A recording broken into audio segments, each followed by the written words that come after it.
Okay ना, चलिए यहाँ पर आप देखें कि इस पिक्चर में ये ट्रांसफर सेक्शन हमने नेक का काटा है at the level of the 6th cervical vertebra. ये 6th सर्वाइकल वर्टिब्रा से, इसका मकसद है कि almost at the lower part of the नेक हमने इसको काटा है, इसलिए क्योंकि 6th सर्वाइकल वर्टिब्रा से ऊपर फिर कुछ कॉम्प्लिकेटेड स्ट्रक्चर्स थे जैसे लैरिंक्स, उसके पीछे फेरेंक्स वगैरह। हम बिल्कुल सिंपल वाले एरिया में आते हैं below the 6th cervical vertebra, जहाँ फिर सीधा सीधा हमें मिले ये ट्रेकिया, क्योंकि अब तो लैरिंक्स ख़त्म हो चुका, तो आपको ये ट्रेकिया मिलेगा। और ट्रेकिया के बिहाइंड आपको फिर अब फेरेंक्स नहीं बल्कि अब तो ईसोफेगस, वो सीधा सीधा ट्यूब बन गया, अब वो कॉम्प्लिकेशन ख़त्म हो चुकी, तो फिर आपको ये मिला है इस जगह पर ये ईसोफेगस कोलैप्स्ड, और यहाँ मिली ये सी शेप्ड आपको हाईलाइन कार्टिलेज की रिंग्स जो पीछे से ट्रेकियस मसल इनको बाइंड करके रख रहा है। फिर आप बैक साइड से देखोगे तो वर्टिब्रा, 6th सर्वाइकल वर्टिब्रा, इसकी ये बॉडी है, पीछे से स्पाइन है, स्पाइन आप फील कर सकते हो, इधर से स्पाइन आप फील कर रहे हो, यहाँ से आप ट्रेकिया फील कर रहे हो, दोनों के बीच में सिर्फ ईसोफेगस है बस। ये कुल टोटल आपके इस नेक की हकीकत है, यानी फ्रंट से बैक में आपको यही चीज़ें देखिए, आप स्पाइन फील, 7वां स्पाइन फील कर रहे हो, छठा नहीं कर रहे हो, चलो नीचे 7वां तो फील कर रहे हो, तो 7th सर्वाइकल वर्टिब्रा का आप स्पाइनस प्रोसेस फील कर रहे हैं और आगे से ट्रेकिया भी तो फील कर रहे हो, बस बीच में तो सिर्फ एक ही चीज़ है, इट इज द ईसोफेगस। ये पूरा खेल इसका। अब इसके अंदर क्या है, अब इस पूरे मामले के अंदर आप यहाँ से आपने जब ये ट्रेकिया देखा और ट्रेकिया के साथ ये, तो ट्रेकिया तो है ही, ट्रेकिया के आगे एक आपको ये फेशा आप नजर आती है in front of trachea, just not in front but the lateral side also, but not the back, पीछे नहीं, अगर पीछे की तो ये आपको ये डीप फेशा ऑफ द नेक है, डीप सर्वाइकल फेशा है, अनयील्डिंग फेशा हो जाएगी, फिर आपका जो डायमीटर है आपका ट्रेकिया का वो फिक्स हो जाएगा, फिर आप इसको अनयील्डिंग नहीं कर सकते, आप उसको अनयील्डिंग फेशा है, पर एक्सपेंसिबल नहीं होगा ये फिर, तो इसका मकसद है कि वहां नहीं जाएगा। लेकिन उसके बाद ये आगे से एडहेरेंट है, साइड से नहीं, साइड से आप उठा सकते हैं, साइड से एडहेरेंट नहीं, सिर्फ यहां से गुजर रहा है बस ऐसे, और यहां से गुजरने के बाद फिर ये रिफ्लेक्ट हो जाता है, फिर इसका ये पाउच बन जाएगा in front of trachea, in front of trachea on the sides of trachea also. तो ये जो है आगे से इसने इनक्लोज किया हुआ है थायराइड ग्लैंड को, ये वाली फेशा दरअसल डीप सर्वाइकल फेशा का एक कंपोनेंट है, यूं समझ लो कि पूरे घर के अंदर जो कंपाउंड वाल है उसके अंदर एक कमरा है जो इस जगह आपको नजर आएगा इन फ्रंट ऑफ ट्रेकिया। दो ये ट्रेकिया के आगे ही नहीं, बल्कि आप देखें यहां से ये सिर्फ ट्रेकिया के आगे ऐसे ही नहीं, साइड से भी होगा, इट विल बी साइड से आप उठा सकते हैं, फ्रंट से उठा नहीं सकते उसको, फ्रंट से it will be totally adherent with the front of trachea. ये वाली जो फेशा आपको दिखी, भले वो साइड से भी आ जाए, इसको पेरिट्रेकियल फेशा कहते हैं, जो फ्रंट से एडहेरेंट है। तो इसका मकसद है कि अगर ट्रेकिया ऊपर नीचे गया तो ये पाउच जो बना है ना पेरिट्रेकियल फेशा से, ये ऊपर नीचे जाएगा, तो अंदर जो फंसा हुआ है आपका थायराइड ग्लैंड, ये भी ऊपर नीचे जाएगा। कब? जब आप सॉलो करेंगे, तो एट द टाइम ऑफ डाइल्यूटेशन अगर कोई यहां की स्वेलिंग ऊपर जाए और नीचे आए, जैसे उमन लैरिंक्स के कार्टिलेजेस होते हैं,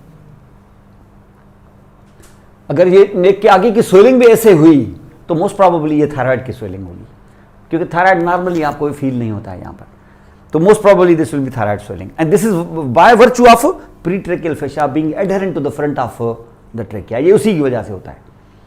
चलो ये तो हुआ ही, अब क्या होगा, अब इसके बाद क्या होगा, ये तो मामला है। उसके बाद आपने ईसोफेगस देखा, इसके तो बिहाइंड आप इस किस्म की कोई फेशा दे ही नहीं सकते, क्योंकि ये होता ही कोलैप्स है बेचारा, ये खुलता ही उस वक्त है जब आप डेग्लूटेशन करते हो, वरना तो ये ऐसे कोलैप्स होता है, ऐसे खुलता है। तो this will B actually oesophagus. उसके बाद तो फिर आपका आ जाएगा वर्टिब्रा, और वर्टिब्रा में ये आपका बॉडी है, और बॉडी के बाद आप देख सकते हो कि ये पेडिकल होंगे यहाँ से, और फिर ये लेमिना, और ये बन गया आपका स्पाइनस। ये स्पाइनस प्रोसेस 6 का ऐसे होता नहीं है, लेकिन ये है कि चलो ठीक है, ये इस तरीके से 6 का ऐसे नहीं होता, बाइफेड होगा, और ये इस तरीके से यहाँ पर आप देख सकते हो। तो दिस विल बी, और ये फोरामेन ट्रांसफर्स एरियम, ये ट्रांसफर्स प्रोसेस, और ये अंदर स्पाइनल कार्ड पड़ा हुआ है। तो ये आपका वर्टिब्रा है। इस वर्टिब्रा के आगे से भी एक फेशा घूमेगा, यानी एक कंपाउंड वाल के अंदर जो घर है उसके अंदर एक और बड़ा हाल, और बड़ा जो हाल है उसकी जो फेशा घूम रही है, यानी दीवार जो उसकी घूम रही है किसके आगे? वर्टिब्रल कॉलम के आगे। और उसके बाद तो ये उसमें पूरा जो है इस तरीके से यहाँ पे ये प्री वर्टिब्रल फेशा कहलाती है। यानी ये प्रीवर्टिब्रल फेशा इतनी मतलब ज़बरदस्त फेशा है जिसके अंदर सारे मसल्स जितने भी आपके वर्टिब्रा के आगे यानी ट्रांसवर्स प्रोसेसेस के आगे उसके ट्यूबरकुलों से और ये सब ये इसी के अंदर पैक्ड है। इसके अंदर ये सिर्फ क्या पैक्ड हैं, वर्टिब्रा के अंदर जो मौजूद है स्पाइनल कार्ड वो भी इसी के अंदर पैक हो जाएगा ना। जब वर्टिब्रल कॉलम का वर्टिब्री खुद इसके अंदर पैक हो गए तो उसके अंदर मौजूद जो स्पाइनल कार्ड है वो भी इसके अंदर पैक, और वहां से निकलती हुई स्पाइनल नर्व भी सारी इसके अंदर, जब तक ये बाहर ना निकल आए। तो जहां से आप देख रहे हो ये कि ये जैसे इसका जो एंटीरियर रूट है, ये इसका पोस्टीरियर रूट है, ये इसका डार्सल रूट गैंग्लियन है, फिर ये नर्व बाहर आई है, फिर इसके पोस्टीरियर रेमस पीछे छोटा सा दिया है, एंटीरियर रेमस यहाँ फंसा हुआ है, उसकी मर्जी है कहीं भी जाए। और ये सारे सिलसिले यहाँ पर होंगे। ये प्रीवर्टिब्रल फेशा है और ये जो रीजन जिसमें इस वक्त आप हैं, इतना बड़ा हॉल बायलेटरली, इसका नाम प्रीवर्टिब्रल रीजन है। तो प्री ट्रेकियल पार्ट, वो प्री ट्रेकियल ने क्या किया, सिर्फ ट्रेकिया के आगे ही नहीं गुजरा है, प्री ट्रेकियल ने थायराइड को भी कैप्सूल दिया है, फॉल्स कैप्सूल, जैसे प्रोस्टेट में आपने देखे ना पेल्विक फेशा उसको फॉल्स कैप्सूल देता है, जबकि उसका ट्रू कैप्सूल अपनी मेसेनकाइमल थिकनिंग होती है। तो यहां पर भी फॉल्स और ट्रू कैप्सूल दोनों ही मौजूद हैं। फिर आप क्या करते हो, जब ये आप हो गया उसके बाद आप इन दोनों, इतना बड़ा कमरा और आगे ये कमरा, इन दोनों को फिर आप यूं समझ लें कि आप इसको कंपाउंड वॉल दे दो बाहर से।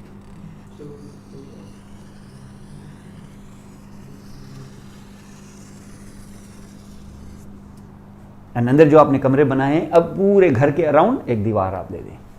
ये प्री ट्रेकियल, ये जो फेशा है ये आपका सही मानों में डी फेशा नेक ये है हमारी तरफ से, तो क्योंकि उसके बाद फिर सुपरफिशियल फेशा है जो येलो देख रहे हैं आप, इसमें तो मसल भी देख रहे हैं। मसल आपको पता है हेड एंड नेक के अंदर सारे सुपरफिशियल फेशा में होते हैं मोस्टली मेसेनकाइमल मसल्स। क्यों? क्योंकि वो बेसिकली विसरल मसल्स हैं, वो दुनिया ही अलग है। और उसी मेसेनकाइमल दुनिया से फैट भी आती है, कनेक्टिव टिश्यू भी वहीं से आता है, मसल भी वहीं से आते हैं, तो मसल उसके साथ ही रहते हैं भले वो स्केलेटल ही क्यों ना हो। तो ये सारे फेस के मसल्स जितने भी होते हैं they are living within the superficial fascia. क्यों? उधर डी फेशा होती नहीं, डी फेशा वो सारा उसमें मिक्स हो गई, तो deep fascia is not present. Though the deep fascia is present in the neck still, but still क्योंकि मसल मेसेनकाइमल है तो वो तो डी फेशा से डीप तो नहीं रहेगा वो, तो this will be within the superficial fascia. इस वक्त आपको ये ना छोटे छोटे टुकड़े नजर आ रहे हैं सुपरफिशियल फेशा। फेट में कभी मसल देखें, कभी हमेशा हमने डी फेशा काट के मसल देखे हैं हमने, यहाँ पे ऐसा नहीं है। यहाँ पर आपने स्किन को जैसे रिमूव किया तो फेट ही फेट है, एडिपोज टिश्यू उसमें डूबे हुए मसल। ये मेसेनकाइमल मसल्स का ऑलमोस्ट ये खेल होता है। खास तौर पे ऐसा कोई जरूरी नहीं है वैसे, लेकिन यह है कि खास तौर पे उन इलाकों में, उन जगहों पर जहां डी फेशा गायब है वहां तो फिर जाहिर है सुपरफिशियल फेशा में डूबे होंगे। लेकिन यहां तो डी फेशा है ना, उसके बावजूद भी वो सुपरफिशियल फेशा में डूबे हुए हैं। ये जो मसल है जो नेक में आता है, ये फेशियल मसल है बेसिकली। आप पागल बना रहे हैं, वो नेक में मसल खड़ा है, उधर फेशियल है, क्योंकि ये फेशियल से सप्लाई होता है। फेशियल की सर्वाइकल ब्रांच इसको सप्लाई करती है, ये प्लेटिज्मा मसल कहलाता है। नेक में ऐसे शीट और इतना कुछ कि ये पेक्टोरल रीजन तक चला जाता है, इतनी शीट्स होती हैं यहाँ पर। इसलिए नेक में जो उमूमन जो इंसिशंस होती है ना, वो उमूमन लॉन्गिट्यूडनल देते हैं, क्योंकि जब ऐसे ट्रांसवर्स देंगे ना तो सभी फाइबर्स को काट के आएंगे और बहुत सीवियर किस्म का स्कार बन जाएगा वो। तो जो क्लीवेज लाइंस होती हैं उसी के हिसाब से आप उनको काटते हैं। तो ये इस तरीके से यहाँ पर होगा। वो ये जो फेशा आपने देखी इस पर आप नज़र रखें। ये यूँ समझ लो कि आप जो डीप सर्वाइकल फेशा जिसकी हम बात कर रहे हैं इस वक्त, अरे जब इस वक्त डीप सर्वाइकल फेशा की आप बात कर रहे हो तो इसको आप यूँ समझ लो कि जैसे लोअर और अपर लिम्ब में हम करते थे ना, डी फेशा है, स्किन को रिमूव किया, और डी फेशा को समझाने के लिए मैं ऐसे कहता हूँ कि भाई आपने जुराब पहन लिए, जैसे ग्लव्स पहन लिए, और ग्लव्स ऐसे है कि आप ऊपर से लाके उस रूट तक ले आए उसको, जब तक आपका रूट ऑफ अपर लिम्ब है। ऐसा ही आप लोअर लिम्ब में भी ऐसे ही आप करें। ये फर्स्ट ईयर वाले जो मेरे साथ ग्रुपों में थे, मैं उनको ऐसे समझाता था ना, तुम लोग थे ना फर्स्ट ईयर में, तो ये इस तरीके से, यहाँ तुम लोग सेकेंड ईयर में मेरे मत्थे लगे हुए थे मेरे ख्याल। हाँ, ये तो शुक्र है लॉकडाउन हो गया, ये साथ में चलते आखिरी दिन तक। तो ये फिर उसके बाद आप देखिए ये जो स्टॉकिंग पहनेंगे ना, यहाँ पर जो डी फेशा की स्किन को रिमूव किया और उसके बाद जुराब पहन ली एक तरह से लोअर लिम्ब की स्टॉकिंग, वो ऐसे वो जो रूट पे आके रुक गई, ये डी फेशा है, बिल्कुल ऐसे डी फेशा। फिर ये और बात है कि कहीं कहीं वो मॉडिफाई हो जाएगी, कहीं थोड़े से हो जाते हैं ना, जैसे सॉक्स वगैरह में कहीं नी के आगे थोड़ा पैड डाल दिया और कहीं कोई एंकल के आगे कोई, मतलब मॉडिफाई कर सकते हैं इसको। तो यहाँ पर भी ऐसा ही है। अब यहाँ क्या करें, यहाँ ऊपर से मास्क पहन लो, ऐसे जैसे गैंगस्टर्स पहनते हैं ना मास्क, ऐसे करके ऐसे ऐसे यहाँ ले आओ, कहाँ, रूट ऑफ द नेक तक, तो पूरा आप ढक लो उसको। अब ये आपकी डी फेशा है, आपने डी फेशा तो फेस पे भी आ गई, बस फेस पे उसको जो है ना वो रिमूव कर लो, पर यहाँ से कटर लगाओ और इसको यहाँ से, कहाँ, जहाँ से फेस स्टार्ट है, अब से यहाँ तो स्केल्प है, यहाँ से स्केल्प तो यहाँ तक तो फेस भी है, इसका मतलब फोरहेड दोनों में है। अब दोनों में है, तुम फेस से हटाना चाहते हो तो फोरहेड को फेस में काउंट करोगे ना, जाहिर है। तो यहाँ से हेयर लाइन से कट लगाओ और कट लगा के जहाँ जहाँ से ये फेस आ जाए, यहाँ से यहाँ से यहाँ से उतार दो उसको, बाकी जगह पे छोड़ दो। लगभग वो पुरानी ना यूटोपियाँ होती थी, जैसे वो वुमेन पुरानी इंडियन फिल्मों में देखे ना, वो जो चौकीदार खास तौर पर लालटेन लेके घूमता है, वो इस किस्म की टोपी गर्म सर्दी में जो, तो उमन जो कहता है कि उमन ऐसे जंगल वंगल में आते हैं ना, तो उसको बोलता है कि ये जो बंगला है यहाँ पे 20 साल से लोग नहीं आया कोई भी। वो कहता है जब 20 साल से लोग नहीं आए तो तुम क्या कर रहे हो यहाँ पर। तो वो इस किस्म की जो टोपी है यहाँ से निकली हुई होती है, डी फेशा ये है, वो नहीं गैंगस्टर वाली। गैंगस्टर वाली वैसे बताया आपको, समझ लो, लेकिन उसमें से ये काट दिया आपने, ये डी फेशा है, फेस पे से गायब कर दिया आपने डी फेशा। तो इसका मकसद है कि अंडरनीथ क्या होगा, स्किन के अंडरनीथ फौरी तौर पे फेशा, सुपरफिशियल फेशा, डी फेशा गायब, और उसी में डूबे हुए मसल्स, और ठीक नीचे बोन, ताकि जब मसल कॉन्ट्रैक्ट हो तो फिर जब अगर डी फेशा चढ़ा हुआ होगा तो डी फेशा से डीपर स्ट्रक्चर्स को मूव करेगी, फिर तो अब मसल को कुछ तो करना है, ज़्यादा कॉन्ट्रैक्ट कर रही है, शार्टन हो रही है, तो फिर जो नीचे होंगे क्या बोन्स उसको मूव करेगी, माने नीचे जॉइंट्स होंगे, यहां नीचे के जॉइंट्स मूव ही नहीं होते क्योंकि वो सुचर्स होते हैं, क्योंकि वो फाइब्रस जॉइंट्स होते हैं। तो फिर ये फेस पे मसल्स का क्या फायदा, फेस पे मसल का ये फायदा है कि ऊपर जो आपने स्किन लगाई हुई है ना, उन पे आपने कट लगा दिया है, और जब उन पे आपने कट लगा दिया यहां पर, और क्यों कट लगाया है, क्योंकि अंडर द स्किन हमें मिलते हैं वाइटल ऑर्गन्स, वो हम अपनी मर्जी से एक्सपोज करना चाहते हैं, अपनी मर्जी से हम ढकना चाहते हैं उसको। इसके लिए क्या करना होगा, उनको एक्सपोज करने के लिए यहां लगाओ स्किन में कट, और स्किन में कट लगाओगे तो 2 स्किन के फ्लैप्स बन जाएंगे, और तुम उनका नाम डाल दोगे। एनाटॉमी वालों को तो मौका चाहिए, इनका नाम डाल देंगे आईलिड्स, वरना अगर न करते तो ये स्किन थी, वही फ्लैप था स्किन का, ये नहीं है क्या, यहां पर है कोई ऑर्गन नहीं सही, तो यहां पर आप 2 फ्लैप्स बन जाएंगे। इन फ्लैप्स को मूव करने के लिए तुम्हें स्किन को ही तो मूव करना होगा ना, इसलिए तुम्हें मसल वो चाहिए जो स्किन के अंडरनीथ पड़े हों। कंट्रैक्ट वो भी करेंगे, चाहेंगे कि नीचे के बोन को भी मूव करें, लेकिन कर नहीं पाएंगे, तो कर नहीं पाएंगे तो किसको करेंगे, उन फ्लैप्स को।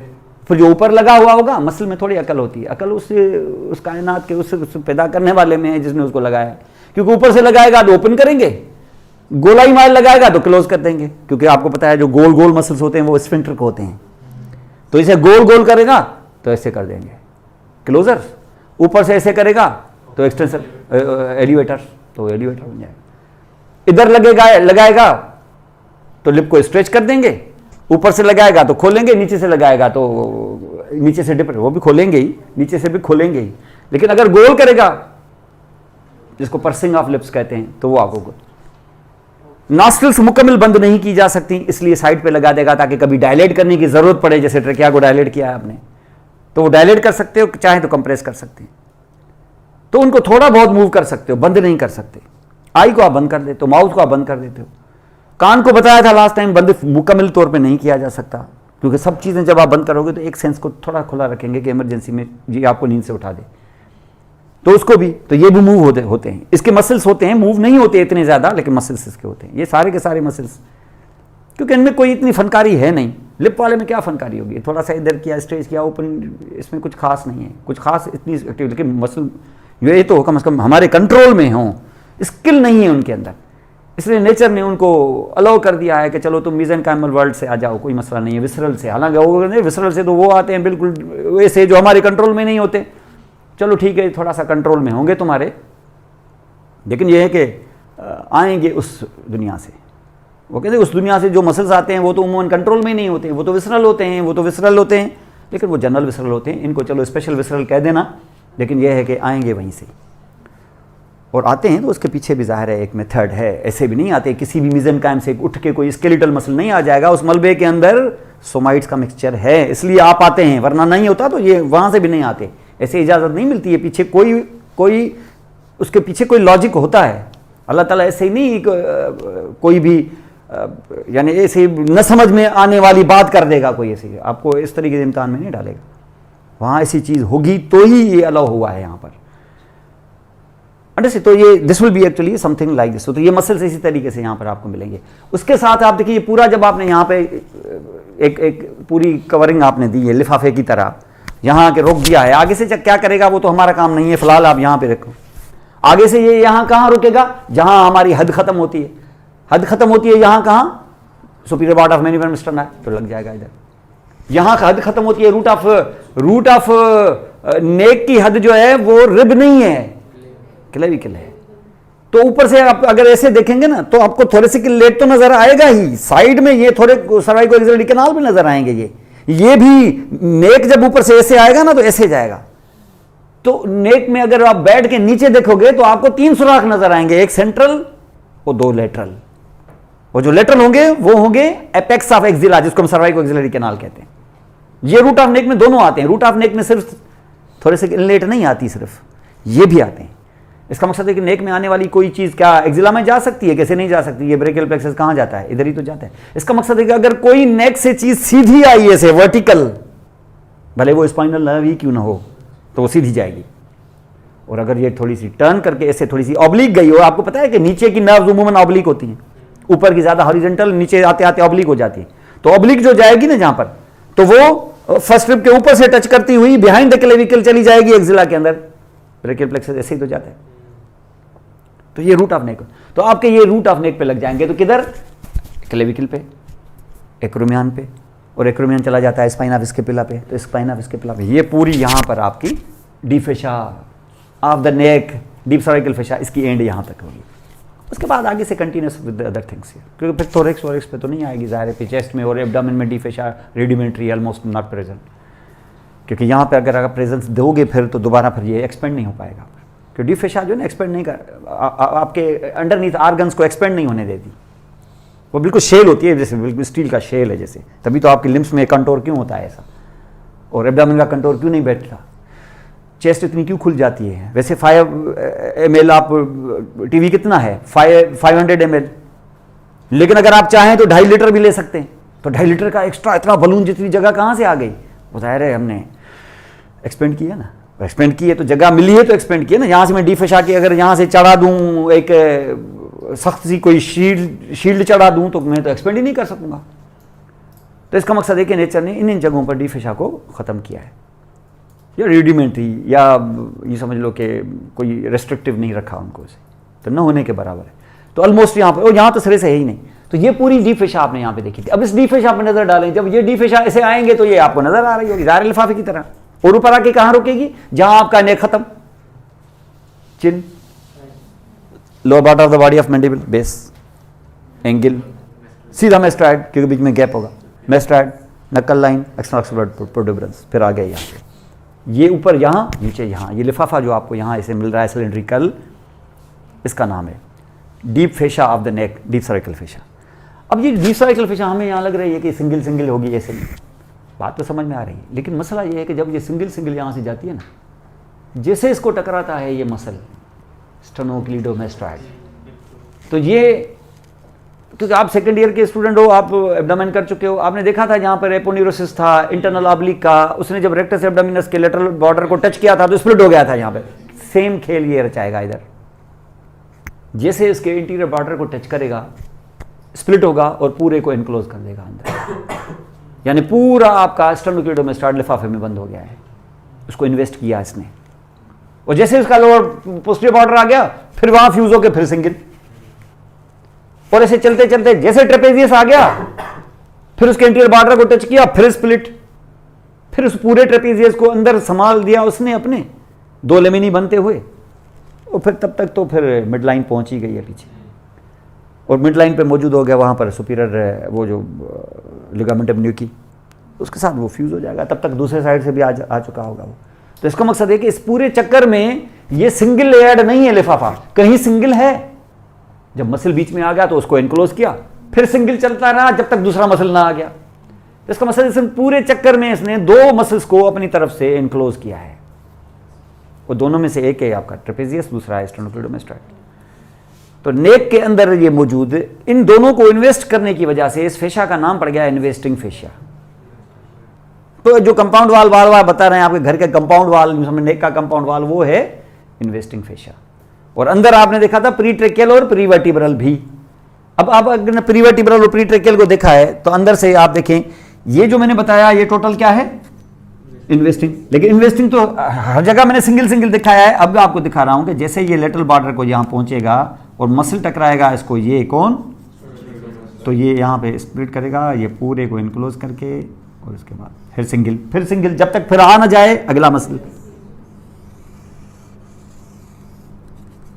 तो यहां से सिंगल, फिर उसके बाद, और तब तक तो सेंटर पहुंच जाएगा ये इस तरफ, और ऐसा ही फिर यहां पर। ये इन्वेस्टिंग फेशा है। उसके बावजूद भी आप अंदर देखोगे ये जगहें खाली है ना, यहां पर आगे प्रीट्रेकियल, पीछे प्रीवर्टिब्रल और लेटरली इन्वेस्टिंग। जो जगह खाली रह जाएगी ना, यहां पर भी आपको फिर 2 छोटे से कमरे, स्टोर रूम जैसे आप बना दोगे। यहां पर इस राउंडेड, इस रिंग लाइक स्ट्रक्चर, जो रिंग तो नहीं होगा, ज़ाहिर ट्यूब होगा, क्योंकि तो नेक पे आप ट्रांसफर सेक्शन दे रहे हैं, ये ट्यूब होगा, और ट्यूब नीचे भी जाएगा ऊपर भी जाएगा। इसी को कहते हैं कैरोटिड शीथ, क्योंकि इसमें यहाँ पर मोस्ट मीडियली इस जगह पर आप पाते हैं कॉमन कैरोटिड आर्टरी, जब तक वो डिवाइड ना हो जाए इंटरनल और एक्सटर्नल में। इंटरनल हुई तो फिर कैरोटिड शीथ में कंटिन्यू रहेगी, एक्सटर्नली तो निकल आएगी बाहर, इस वजह से वो एक्सटर्नल इंटरनल कहते हैं उसको। लेटरल साइड से jugular vein, internal jugular vein, क्योंकि एक्सटर्नल जो होती है वो सुपरफिशियल फेशा में होती है, और इन दोनों के बीच में छुपी हुई यहाँ पर वेगस नर्व, और इससे भी लेटरल यहाँ पर डीप सर्वाइकल लिम्फ नोड का कोई भी लिम्फ नोड जो कट में उधर से आ जाए उसका भी कट सेक्शन, सिर्फ एक लिम्फ नोड का कोई कट सेक्शन, वरना ये तो पूरी चेन होती है।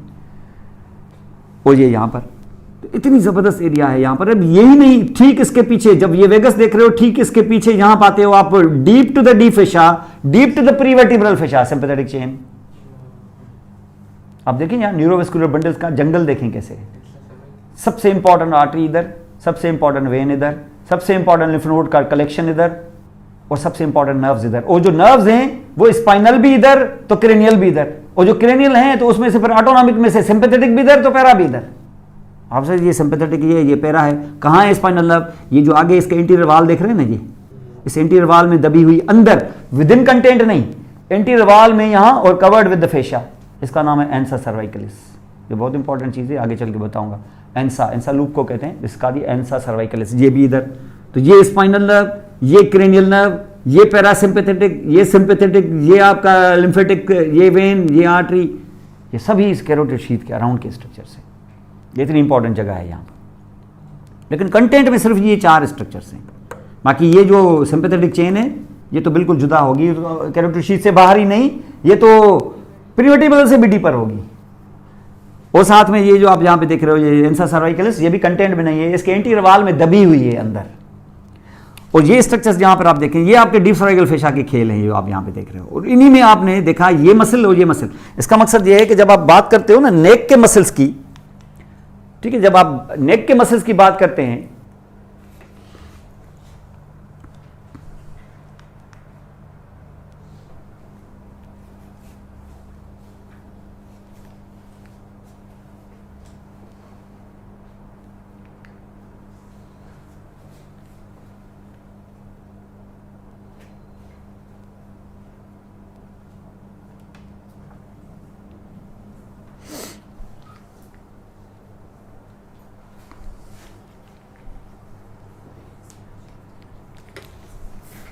इधर से कोई हाथ लगा है क्या, थोड़ा इसको प्रेस देना।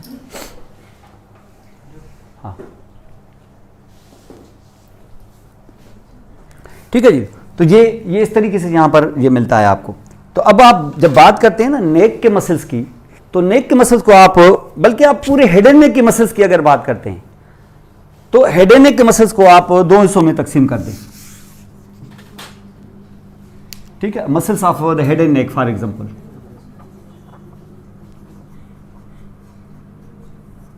Muscles of head, muscles of neck, 2 हिस्सों में। अब बात हो रही है मसल्स ऑफ नेक की, तो मसल्स ऑफ नेक में आप देख लें यहां पर सुपरफिशियल और डीप। जब बात करते हो आप सुपरफिशियल्स की, तो सुपरफिशियल्स में आप देख लें यहां पर सुपरफिशियल में आपको 2 तो मसल्स इधर नजर आ रहे हैं आपको, एक लेटरल और एक पोस्टीरियर, लेकिन एंटीरियर भी तो है ना, ये भी तो फील होता है ना आपको। लेकिन यहां है हायर्ड बोन, इस जगह पर आपको हायर्ड बोन मिलता है। तो कुछ मसल्स हायर्ड बोन के ऊपर है, मैंडिबल की तरफ या स्कल की तरफ से आने वाले, और कुछ जो हायर्ड बोन के नीचे हैं, क्लेविकल, स्केपुला, रिब्स या स्टर्नम से आने वाले। तो कुछ इंफ्रा और कुछ सुप्रा हेड है। इसका मकसद है कि एक ग्रुप एंटीरियर है, एक ग्रुप लेटरल है, एक ग्रुप पोस्टीरियर है। सुपरफिशियल में आपको ये नजर आएंगे। इसका मकसद ये हो गया कि अगर बात करते हो सुपरफिशियल्स की तो 3 में आप डिवाइड कर सकते हो, एक एंटीरियर ग्रुप, एक लेटरल और एक पोस्टीरियर। पोस्टीरियर में तो एक ही है, ट्रेपेजियस। लेटरल में भी एक है, स्टेनोक्लीडोमास्टोइड। एंटीरियर में 2 हैं, एक सुप्राहायड और दूसरा इंफ्राहायड।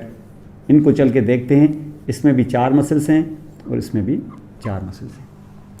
ये सुपरफिशियल है। लेकिन जैसे आप डीप में जाओगे, देखें ये जब आप ये मसल हो ये सारे हटाते हटाते जाएंगे, ट्रेकिया को गायब करेंगे, इसोफेगस को, तो आप प्रीवर्टिब्रल रीजन में आ जाओगे। तो सीधा सीधा बोलोगे डीप में हमें क्या करना है, प्रीवर्टिब्रल मसल्स। तो डीप मीन्स प्रीवर्टिब्रल। ये नेक के मसल्स हैं। लेकिन जब आप हेड के मसल्स में आते हो तो यहां पर फिर इनको थोड़ा इनफॉर्मली डिवाइड करो, एक है हाईली स्किल्ड, एक है लेस स्किल्ड। तो आप ये समझ लो कि एक लेस स्किल्ड रो ले लें, और ये फेरेंजियल आर्चेस के मसल हैं, number 1, number 2, number 3, number 4 and 6th, क्योंकि 5th आपको पता है कि रिग्रेस हो जाती है, खत्म हो जाती है। नंबर 1 तो इसका मकसद है कि ये है first pharyngeal arch, muscles of mastication, muscles of mastication plus 4 small other muscles also. वो मसल ऑफ मैस्टिकेशन वो नहीं, वो तो बड़े आसान है। यहाँ से 2 अंदर वाले 2 बाहर वाले, अंदर वाले दोनों टेरिगॉइड, बाहर वाले 2 एक ऊपर एक नीचे, और अंदर वाले दोनों टेरिगॉइड, एक मिडल एक लेटरल, और बाहर वाले 2 एक ऊपर एक नीचे। जो ऊपर है वो टेम्पोरलिस, नीचे वाला मैसेटर। 4 मसल तो हो गए, लेकिन 4 और भी छोटे 4, और इन छोटे 4 में 2 पीछे 2 आगे। जो 2 पीछे हैं दोनों टेंसर, जो 2 आगे हैं दोनों सुप्राइड। 2 नहीं, एक्चुअली 1.5, क्योंकि 1.5 में ये आधा आएगा एंटीबिलिया डायगेस्ट्रिक। जैसे जोर लगा हुए तो माइलोहाइड, तो एंटीबिलिया डायगेस्ट्रिक एंड माइलोहाइड, और 2 टेंसर्स, एक कान का टेंसर, एक पैलेट का टेंसर, वेला पैलेटिनी, टेंसर टिम्पेनी। ये 4 छोटे मसल्स और 4 बड़े मशहूर मसल्स ऑफ मैस्टिकेशन। ये 8 बनाओ तो ये फर्स्ट फेरेंजियल आर्च। तो ये पहला मसल का ग्रुप ये है। दूसरा मसल का ग्रुप फेशियल एक्सप्रेशन के muscles, muscles of the face, plus 4 और भी।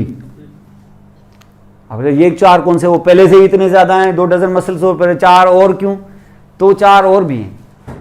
मसल्स ऑफ फेस जितने भी देखा, आंख वाँखें जो हम करेंगे, जाहिर है ये ग्रुप हमें पूरा करना होगा सेपरेटली, इनको ज्वाइंट के साथ कर लेंगे, ठीक है। तो मसल्स ऑफ फेस, वो मसल्स ऑफ फेस के अंदर मसल्स ऑफ फेशियल एक्सप्रेशन भी जिनको कहते हैं, हालांकि इनका धंधा एक्सप्रेशन था ही नहीं, ये तो तुम लोगों ने ऐसे खामखा डिफांग रचाया हुआ है एक्सप्रेशन देते हो इससे, वरना अल्लाह ने इसको एक्सप्रेशन के लिए नहीं दिया हुआ, वो तो ऐसे इसका साइड बिजनेस है।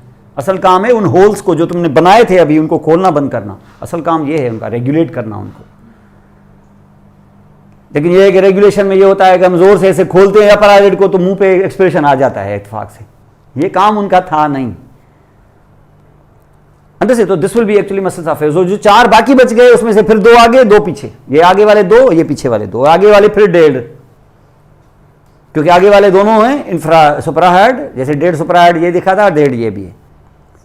और पीछे वाले 2, पीछे वाले में एक तो हाथ लग रहा है आपको, ऑक्सीपिटलिस, तो फेस पे थोड़ी वो, ये ऑक्सीपिटलिस है, और उसके लिए अलग नर्व है बाकायदा। और दूसरा थोड़ा और जोर दो तो अंदर कान के अंदर मिडिल ईयर में स्टेपिडियस। तो एक स्टेपिडियस, एक ये ऑक्सीपिटलिस, 2 और 2 इधर, और 2 इधर होगा तो एक तो जाहिर है डायगेस्ट्रिक होगी ही, वो टर्न करेगी तो एंटीरियर बेली, वो एंटीरियर बेली तो फर्स्ट फेरेंजियल आर्च में थी, तो ये सेकंड फेरेंजियल आर्च में, और उसके साथ ही टर्न करता हुआ उसके साथ पैरेलल चलेगा। जो टर्न 1 नहीं लेगा वो वहीं आके हायर्ड बोन पर ही अटैच हो जाएगा, स्टाइलो हायर्ड। तो ये 4 छोटे मसल्स ये भी हैं, उन सारे मसल्स के साथ जो आपको आगे से फेस में नजर आए। उसके बाद तीसरा जो आपकी ये जो फेरेंजियल आर्च है, इसका मसल जो है वो एक ही है, स्टाइलोफेरेंजियस। और उसके बाद जो चौथा है, इसमें आपके फेरेंजियल मसल्स। फेरेंजियल तो मेन है, इसमें कोई शक नहीं है, लेकिन चौथे के अंदर फेरेंजियल के अलावा सॉफ्ट पैलेट भी उसमें आएगा, क्योंकि सॉफ्ट पैलेट भी तो फेरेंक्स ही है। और उसके बाद कुछ हिस्सा लेरेंक्स का भी आएगा। इन सब के मसल्स, लेरेंक्स का कुछ हिस्सा। No muscle of the larynx 2 except 1, एक को छोड़ के, एक को करेगी, वो होगा क्रिकोथोरैक्स। सॉफ्ट पैलेट में all muscles of the soft palette सवाए एक के। टेंसर जो ऊपर जो बताया, टेंसर वेला पैलेटिनी, उसको छोड़ के, क्योंकि टेंसर्स को, जहां भी टेंसर्स होते हैं ना, अल्लाह ताला ने उनको, उन टेंसर्स को नर्व सप्लाई सेपरेट दिए। भले वहां पर मौजूद 10 मसल्स को सेम नर्व सप्लाई हो, टेंसर को नर्व सप्लाई अलग देगा। ये अल्लाह का स्टाइल है। वो क्यों? क्योंकि एक्शन करने से पहले अलर्ट होना जरूरी है। तो दोनों की नर्व सप्लाई सेम नहीं रखी है, अलग अलग रखी है। हर टेंसर की नर्व सप्लाई अलग है। जहां हर एक की सेम होगी ना, तो वहां टेंसर की अलग होगी। ये क्रिकोथोरैक्स पता है ना आपको, ये टेंसर होता है। ये नर्व सप्लाई इसकी क्यों सेपरेट दिए? आगे से जितने भी मसल हैं, 2 डजन मसल, 2 तो नहीं है, चलो 1 डजन मसल जो है आपके लेरेंक्स के, उन सब की nerve supply recurrent laryngeal nerve, इसकी नहीं, इसकी नर्व सप्लाई डिफरेंट, क्योंकि ये टेंसर है ना, इसलिए। हालांकि नाम उसका टेंसर नहीं है, लेकिन फिर भी टेंसर तो है। काम इसका टेंसर, टेंस करना है वोकल कॉर्ड्स। तो ये मसल, तो no muscle of the larynx except 1 cricothyroid, all the muscles of the soft palate except 1, फिर tensor veli palatini, all muscles of the pharynx except 1 cricothyroid. Stylopharyngeus अभी जो बताया तीसरा, उसको छोड़ के, और फिर टंग को भी। आपने टंग क्यों सर? वो टंग का पोस्टीरियर वाला हिस्सा उसको कहते हैं ना, pharyngeal part of the tongue. No muscle of the tongue except 1 palatoglossus, माने all muscles of the pharynx except 1, all muscles of the soft palate except 1, no muscle of the tongue except 1 and no muscle of the larynx except 1। ये सारा खेल है आपके चौथे pharyngeal arch का। ये सब मसल्स हैं ये। अब ये जितने भी मसल्स हैं ना, यहां पर आप डरे नहीं, फेरेंक्स के मसल्स वो फेरेंक्स में हो जाएंगे, सेपरेट करने की जरूरत ही नहीं है। सॉफ्ट पैलेट वो फेरेंक्स में जब आओगे, सॉफ्ट पैलेट तो करोगे। लैरिंक्स जब लैरिंक्स में जाओगे वहीं समझ में आएंगे, अभी नाम बताने का कोई फायदा ही नहीं। वो वहां जब लैरिंक्स में जाओगे और लैरिंक्स की मूवमेंट देखोगे, तभी पता चलेगा कि इनके नाम क्या होने चाहिए। वो वहां पर जब इसको देखोगे तो पता चलेगा, वरना ऐसे डरावने नाम है कि आप हैरान रह जाओ। ऐसे 6 नाम ये रख के आपको बोल देंगे ये पोस्टीरियर जो है फलां है, ये एबडक्टर है, वो पागल बना रहे हैं। एबडक्टर कैसे? एबडक्टर एबडक्शन होती कैसे? किसी को ह्यूमरस और उसको एल्बो में कहीं उसने कभी अल्ना और ह्यूमरस देखा ही ना हो, वो तुम उस पर बाइसेप्स पढ़ा रहे हो तुम उसको, तो ये तो किसी को पागल बनाने वाला कोई खेल है ये, समझ लो। तो ये जो कहते हैं वोकल कॉर्ड को एबडक्ट करना, एडक्ट करना, ऐसे तो नहीं है जब तक उसका स्ट्रक्चर ना देखा जाए। तो जब वो ही नहीं पता होगा तो मसल्स का नाम लेने का क्या फायदा? अब मैं आपको बोल दूं कि पोस्टीरियर क्रिकोएरिटिनोइड मसल, ये ऐसे ही है जैसे थैलेमस को देखे बगैर तुम्हें बोला जाए वेंट्रल पोस्टीरोलेटरल न्यूक्लियस ऑफ थैलेमस। कहते यार सर जो सारे पागल है, पता नहीं क्या, उसको खुद ही समझ में नहीं आता, ये हमें पागल बनाएगा। लेकिन अब आपको मेरे नहीं ख्याल है कि अब कहेंगे वेंट्रल पोस्टीरियर, आपको पता चल जाएगा ये वेंट्रल, ये पोस्टीरियर वाला, ये अंदर वाला, आइडिया आ जाएगा ना अब आपको। तो ये भी जब आप आंखों से देखेंगे तो पता चलेगा कि पोस्टीरियर क्रिकोएरिटिनोइड मैंने क्यों नाम डाला, और पोस्टीरियर क्रिकोएरिटिनोइड को कैसे पीछे से खींचा जाएगा। जब उसको खींचा जाएगा तो वोकल कॉर्ड कैसे मूव होंगे, तो मैं इसको एडक्टर कहूं कि एबडक्टर कहूं, अब जाके पता चलेगा आपको, तो उसका स्ट्रक्चर देखना होगा। तो इन मसल्स को यहां करने की जरूरत नहीं है, और टंग को भी यहां करने की जरूरत नहीं है, क्योंकि टंग को फिर आगे से आप करेंगे जब तब होगा। तो ये मसल्स भी फोर्थ फेरेंजियल, और जो बाकी रह गया छठा, वो क्या?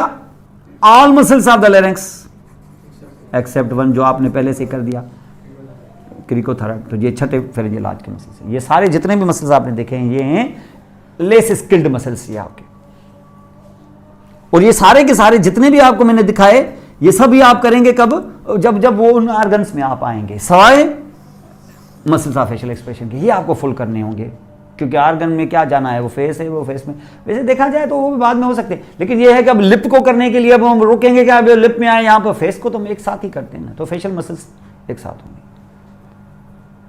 तो इसका मकसद है कि फिर जो हम इस तरफ जाएंगे तो इस तरफ हमें क्या मिलेगा? इस तरफ हमें मिलेंगे हाईली स्किल्ड, वो ये होंगे दरअसल सोमेटिक मसल्स। आपने सोमेटिक तो आपने जो कहा था, वो सोमाइट तो यहाँ पे स्प्लिट होके मेसेनकाइम का ऐसा बन के, उन्हीं से तो ये बनाए हैं हमने, तो उसको फिर इंटैक्ट सोमाइट से भी हमें ये मसल्स उठाने पड़ेंगे जो इंटैक्ट सोमाइट हो। वो तो होते ही नहीं है यहाँ पर, वो होते हैं थोड़ा सा नीचे आओगे तो फिर कुछ होते हैं जो इंपोर्ट करोगे आप साथ में अक्रॉस द बॉर्डर, जहाँ पर जो चीज़ें नहीं बनती है हम दूसरी जगह से मंगवा लेते हैं। हम तो सारी चीज़ें दूसरी जगह से मंगाते हैं, हमारे पास तो कुछ भी नहीं होता, फिर भी हम तो बड़ी बड़ी गाड़ियों में घूमते हैं और हमने कभी भी खुदा गाड़ी से आगे तो कोई चीज़ ही नहीं बनाई है, फिर भी हम होंडा सिविक में घूमते हैं। लोग जहाँ जेट में भी घूमते हैं, यहाँ लोग जो हैं जो मुश्किल से गंदम पैदा करते हैं उनके भी जहाज़ हैं अपने। कहाँ जहाज़ अब अंदाज़ा लगे 200 साल लगे होंगे उसको तो बनने में। तो जो कौमें बनाती है ना इन चीज़ों को, उनमें वो उन चीज़ों के मैनर्स आ जाते हैं। हमारी ट्रैफिक क्यों नहीं कंट्रोल होती? क्योंकि ये चीज़ें बनाई नहीं है हमने। एक्चुअली ये कभी नहीं होगी कंट्रोल। ये आप ऐसे नहीं कर, ये पता नहीं किस आश्रय में बैठे हुए हैं आप कि ये शायद ठीक हो जाएंगे, लोग नहीं होंगे ठीक, क्योंकि ये चीज़ें हमारी हैं नहीं बेसिकली। इसलिए मैं कहता हूँ छोड़ो साइंस को, तुम दीन की तरफ जाओ। ये चीज़ हमारी है, ये साइंस हमारा काम ही नहीं, जो हमारा टाइम ज़ाया करें हम दीन की तरफ जाएं, जड़ को पकड़ें, वहाँ से फिर हम स्टार्ट करेंगे तो हो जाएगा। क्योंकि जो मुसलमान थे वो भी बड़े बड़े साइंटिस्ट थे। हम लोगों ने वो मिसिंग लिंक है, वो बड़ी कोई लिंक हमने मिस की है। वो इस तरीके से हम लोग खामखा इधर सर पटक रहे हैं, इधर होगा कुछ नहीं हमारा।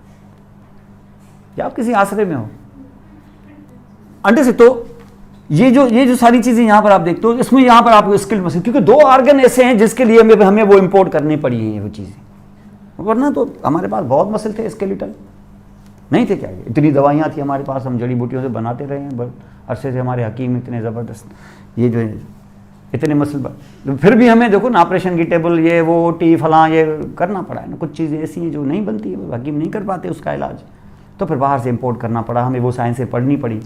तो ये 2 ऑर्गन, क्योंकि 2 ऑर्गन ऐसे हैं, 2 रिक्वायरमेंट ऐसी हैं, एक टंग है और एक आईबॉल है। इसके लिए हमें उसके अंदर घुसेड़ने पड़े हैं वो मसल्स जो मजबूरन हमें बाहर से मंगवाए।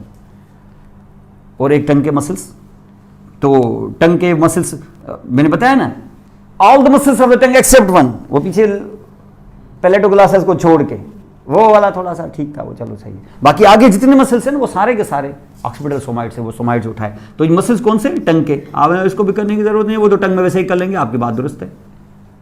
और एक है आईबॉल्स, जिसको कहते हैं एक्स्ट्रा ऑक्यूलर मसल्स, वो भी आईबॉल में ही होंगे। जाहिर है वो पहले कैसे हो सकते हैं? वो आईबॉल के स्क्लेरा में लगेगा। अब स्क्लेरा तो हमने देखा ही नहीं है सर। वो टेंडिनस, कॉमन टेंडिनस रिंग, आपने पता नहीं क्या, हमने तो सुना ही नहीं है उसको। ऑर्बिट हमने पढ़ा था जब, उसके बाद टेंडिनस रिंग पता नहीं कहाँ से आ गई। ये रेक्टा है फला, ये वो मूव करते हैं, ये सारे वो आईबॉल के साथ होंगे, ये ऑर्गन के साथ ही होते हैं। तो ये मसल्स इस वक्त जो आपको दिखाए गए ना, इससे ज़्यादा एक मसल भी अगर मैं दाखिल कर दूं तो मुझसे जुर्माना ले लेना। ये हेड एंड नेक के मसल्स, इसी को ही आप यूँ समझ लो, इस क्लासिफिकेशन को ग्रिप कर लो बस। भाई हम अपनी तरफ से नहीं बना सकते, क्या क्लासिफिकेशन बना सकते हैं? मसल ना निकलना चाहिए बाहर, वो कोई नया भी नहीं होना चाहिए, अपने मर्जी से आपने ऐड किया हो, और उसके पीछे कोई आपने इस किस्म की मंतक बताई है, वो भी नहीं होना चाहिए। बाकी मसल्स आपके हाथ में पड़े हुए हैं, इनसे बाहर मसल आप इनको काउंट करोगे तो 100 से ज़्यादा हो जाएंगे, अगर इससे भी ज़्यादा ना हो जाए। और 100 से ज़्यादा मसल्स ऐसे 5 मिनट के अंदर ऐसे टिप्स पे आ जाएंगे। लेकिन उसके पीछे एक मेथड होगा, ऐसे नहीं कि उल्टा पुल्टा आप बता रहे हैं आप अंडे से। तो ये मसल्स इसी तरीके से आपके हाथ में आ जाएंगे और उनको बाकायदा एक्शंस, और जब आप करेंगे बात तो आपको पता होगा ये कहाँ क्या मूव कर रहा होगा। ये मैं ऐसे ऊपर देख रहा हूँ, नीचे देख रहा हूँ, ये तो उसके ब्रेन के साथ क्या कनेक्शन है वो ब्रेन बताएगा आपको। लेकिन हो कैसे रहा है ये सिलसिला, ये कॉन्जुगेशन कैसे हो रही है, कौन सा मसल किस तरफ खींच रहा है, ये सारी चीज़ें आपको जहन में आ जाएंगी। पढ़ने का मकसद यही होता है। अब ये सारी जो चीज़ें देखोगे तो इसके साथ मतलब क्या है कि इसके अंदर जब आप हेड में जाएंगे तो प्रथम मसला मेस्टिकेशन, मसला फेस करनी है हमें बस, बाकी तो सारे ऑर्गन के साथ होते रहेंगे। लेकिन जहाँ जैसे पहुँचेंगे हम, ये तो सुपरफिशियल और डीप में ये हमें करने होते हैं एक साथ ही। अब उसके अंदर जब आप करोगे तो सुपरफिशियल में अभी जो दिखाया मैंने, interior group of the muscles, फिर आपको लेटरल और इस तरीके से। तो जो इंटीरियर ग्रुप ऑफ मसल्स है उस पर नजर डालें पहले आप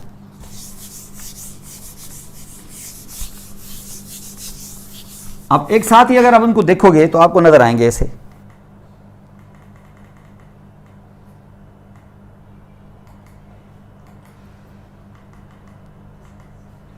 ठीक है, अब यहां से आप देख रहे हो, ये चलें, ये देख लें,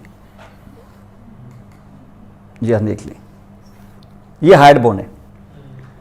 हाइड बोन को जैसे मैंने आपको दिखाया था लास्ट टाइम कि अगर हाइड बोन को आप यहां देखें कि ऊपर आप सीधा अगर इसको करके देखें तो मैंडिबल ये है, ये जेन्यू है, ये कल आपको करवाया था हमने कि जेन्यू के पीछे आप यहाँ ये दो जेनियल स्पाइंस और यहाँ डायगेस्ट्रिक फोसा, गुड। तो यहाँ से आप देखें ये, और अंदर से आपने ये माइलोहाइड लाइन देखी, और ठीक इसके नीचे ये, ठीक इसके नीचे थोड़ा इनसाइड ऐसे ये हाइड बोन है। ये तो थायराइड कार्टिलेज है वैसे, इससे ऊपर ये हाइड बोन है। तो यहाँ पर आप देखेंगे क्या, हाइड बोन, तो इसकी होगी बॉडी, बॉडी के दो हिस्से हैं, अपर लोअर, और अपर लोअर में ये है आपका लेसर कार्नियो, ये है आपका ग्रेटर कार्नियो। अपर लोअर इसलिए बता रहा हूँ, लेसर ग्रेटर इसलिए क्योंकि ऊपर वाला जो है वो है सेकंड फेरेंजियल आर्च से, तो नीचे वाला है थर्ड फेरेंजियल आर्च, क्योंकि मैंडिबल है फर्स्ट फेरेंजियल आर्च से। तीनों फेरेंजियल आर्च ने आपको काम के दे दी, तो उन्होंने अपना स्केलेटन दिया है आपको, फर्स्ट फेरेंजियल आर्च का स्केलेटन, फिर सेकंड का स्केलेटन, फिर थर्ड का, थर्ड और सेकंड के मिलके एक बोन बन गया। फिर थोड़ा नीचे आओगे तो फोर्थ का भी मिलेगा और फिर सिक्स का भी स्केलेटन मिलेगा, तब तक वो कार्टिलेज होंगे, ये थायराइड और क्रिकॉइड वगैरह, ये फोर्थ और सिक्स से आते हैं। चलो वो भी बना लो। तो यहाँ से होते हुए ये आप यहाँ थायराइड कार्टिलेज, और ये क्रिकॉइड, और ये आपका ट्रेकिया, ये इस तरीके से जुड़े हुए हैं। अब ये कुछ बोन्स आपको जब आप सॉलो जब करते हो तो अपने ट्रेकिया को बचाते हैं ना आप, इसलिए क्योंकि आप अपने लेरिंक्स को बचाना चाहते हैं, इसके लिए आपको लेरिंक्स चाहिए, और लेरिंक्स यहां पड़ा हुआ है। लेरिंक्स वैसे नहीं खींचा जा सकता जब तक कोई मसल ना लेके आए जो हार्ड बोन पर अटैच हो, और इसके साथ साथ ये, तो ये गैप्स जो हैं इनको आपको फिल करना है। फिल करने के लिए एक मसल जो आपको यहां से उठा के बताया था हमने, माइलोहाइड, ये आपने इस तरीके, तो ये माइलोहाइड है, वो इस तरह से भी लेके आए, और इसका पोस्टीरियर बॉर्डर फ्री, ये मैंने आपको कल भी बताया था कि फ्री पोस्टीरियर बॉर्डर इसका, और ये बना रहा हूं सेंटर में क्या, माइलोहाइड्रेफी, तो ये माइलोहाइड्रेफी है यहाँ पर। और ये अगर मैंने टंग यहां से ऐसे डेवलप किया यहां, तो खुद सोचो कि ये मैंडिबल के बीच में जो गैप है जिसको नीचे से फिल किया, पैलेट की तरह, सॉफ्ट पैलेट की तरह एक तरह से यूं समझ लो, बीच का गैप, उस पर यहां रखा हुआ है हमारा टंग। तो आप बात करते हो इसको थोड़ा मूव करेंगे तो ऐसे उछलेगा टंग आपका, क्योंकि इसी के ऊपर रखा हुआ है। और ये आपका टंग है, और ये आपका पहला मसल डेवलप हो गया सेंटर से, जो आपने अभी देखा सुप्राहाइड नंबर 1 अभी तक का, वो है माइलोहाइड। तो दिस विल बी माइलोहाइड। लेकिन अगर आप इसके थोड़ा डीप जाएं तो ये जो आपने इस माइलोहाइड के सेंटर को, रेफी को, और रेफी को तो सपोर्ट देने की कोई जरूरत नहीं है, इसके दो तरफ जो लास्ट पार्ट है माइलोहाइड का जिसको बोनी अटैचमेंट नहीं मिली है, उसको सपोर्ट देने के लिए दो बेल्ट की तरह मसल्स लाएंगे, जेन्यूहाइड। तो ये जेन्यूहाइड यहां से आएगा, ये मैं इसको डॉट डॉट करके बता रहा हूं क्योंकि उससे डीपर है, क्योंकि हम बाहर से देख रहे हैं। इसको ओरल साइड से देखेंगे तो पूरा नजर आएगा, लेकिन यहां पर आपको इससे दिखा रहा हूं इसको ब्रोकन। नंबर 2 मसल कौन सा, जेन्यूहाइड। और यहां से जो गया तो जेन्यू ग्लासस, इसका वास्ता नहीं है सुप्राहाइड के साथ, हाइड के साथ तो वास्ता इस तरह से नहीं है। ये तो बड़ा इंपॉर्टेंट मसल है, ये तो वो मसल है जो हमने इंपोर्ट करा के बनाया है, ये तो वो टंग का मसल है जिसको हाइपोग्लासल सप्लाई करेगी। इसके लिए तो नेचर ने, इसकी सर्विस के लिए तो नेचर ने नर्व ही सेपरेट रखी हुई है, और इससे भी ज्यादा प्रोटोकॉल दिया है एक्स्ट्रा ऑकुलर को, वहां 3 रखी, यहाँ तो 4, 5, 6 को 6-7 मसल को एक नर्व सप्लाई कर रही है ना, वहां तो एक मसल को एक सप्लाई भी करती है वहां पर, और मसल भी इतने पतले कि आप हैरान रह जाएंगे। उसके लिए एक पूरी नर्व, वो हमने तो बचपन से क्रेनियल नर्व के नखरे सुने हुए हैं इतने, वो यहाँ जाके देखो तो काम कितना कर रही है, लेकिन वो काम भी अंदर, उसके अंदर एक बाकायदा स्किल है छुपी हुई। लेटरल रेक्टस को सप्लाई करने के लिए एब्डक्टिंग नर्व, नाम एब्ड्यूसेंट, वो तो आगे यहाँ पता चला कि एब्ड्यूसेंट नाम क्यों डाला हुआ है, वरना तो हमने ऐसे ही रटा हुआ था। एब्ड्यूसेंट मींस एब्डक्टिंग नर्व, और एब्डक्शन तो क्या है, लेटरल रेक्टस ही करेगा, और इसका इसके अलावा और कोई धंधा ही नहीं है। नर्व्स ने कितने काम किए हुए हैं, सेंसरी तो, मोटर तो, वॉलंटरी तो, फला ऑटोनॉमिक तो, सिंपैथेटिक तो, पैरा तो, फला, इसका कोई काम ही नहीं है। और सिर्फ जाके करे किसको, एब्ड्यूसेंट को सप्लाई करे, लेटरल रेक्टस को सप्लाई करे, ताकि वो पुल करके आपको कार्निया में थोड़ा सा लेटरली दिखाए, बस इसका ये काम है, बस इसका, इसके अलावा और कोई काम ही नहीं है। आपसे जी में जो करती हूँ तो फिर इस तरफ भी तो मीडियल होता है, तो मीडियल वाला काम वो ब्रेन करेगा खुद ही, वो रस्सियों को खींचेगा इस तरीके से। इसका कोई अकल, इसमें कोई ऐसी अकल नहीं है कि ये इसको भी बोले कि तुम मीडियल भी ऐसे हो जाओ, इसकी औकात नहीं है ऐसी, इसका सिर्फ ऐसे ऐसे करना है बस। ये तो न्यूक्लियस बैठा हुआ है जिसका सॉफ्टवेयर ऐसे बना हुआ है कि तुम जो ऐसे टर्न करते हो तो ऑपोजिट साइड वाला मीडियल देखता है, तो ये वाला लेटरल देखता है। ये तो न्यूक्लियर बने हुए हैं अंदर, ये करवाते हैं काम, तो लेटरल रेक्टस का थोड़ी ना कोई दूसरा काम है। तो ऐसे भी क्रेनियल नर्व्स होती हैं। तो जहां पर ये आपने एक पहला मसल देखा, उसके बाद एक और मसल जो लेके आते हैं वो यहाँ से, क्योंकि अब आप इसको सुपरफिशियली भी कुछ मसल्स को सुपरफिशियली भी माइलोहाइड को आप सपोर्ट करना चाहोगे इधर, यानी जो बाहर से जाओगे तो पहला लेयर, माइलोहाइड खुद दूसरा लेयर, जेन्युइड तीसरा लेयर। तो यहां से अगर आप यहां पे देखेंगे तो ये तो मैंडिबल है आपका, ठीक है, लेकिन मैंडिबल के साथ जब इस तरीके से आप जाते हो तो याद करें यहां से आपने मेस्टार्ड प्रोसेस देखा। मेस्टार्ड प्रोसेस के अंदर एक नॉच होती है, इसका नाम मेस्टार्ड नॉच भी है, इसका नाम डायगेस्ट्रिक नॉच भी है। ये डायगेस्ट्रिक नॉच से एक मसल आएगा बेली, इस तरह के टेंडन, फिर इसकी बेली बनेगी।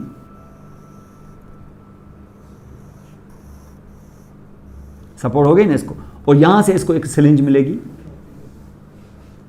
ट्रॉक्लिया जैसा, लेकिन कहते नहीं है इसको ट्रॉक्लिया, इसको पता नहीं क्यों नहीं कहते हैं ट्रॉक्लिया, वरना तो इन लोगों को जहां ऐसा छला नजर आया और ट्रॉक्लिया नाम डाल दिया। ट्रॉक्लिया इधर पहले से ही है ना, इस वजह से भी नहीं दिया नाम इसको, तो इसका नाम। और ट्रॉक्लिया में से तो आपको पता है वो मसल जबरदस्त, ये तो मसल वैसे ही आपको पता है कि ये हार्ड वाला जो मसल है, ये तो अभी जो टर्न करके जाएगा ये तो फेरेंजियल आर्च वाला मसल है, ये पहली फेरेंज, ये सेकंड का, और अब जो टर्न करके ले आऊंगा वो फर्स्ट का।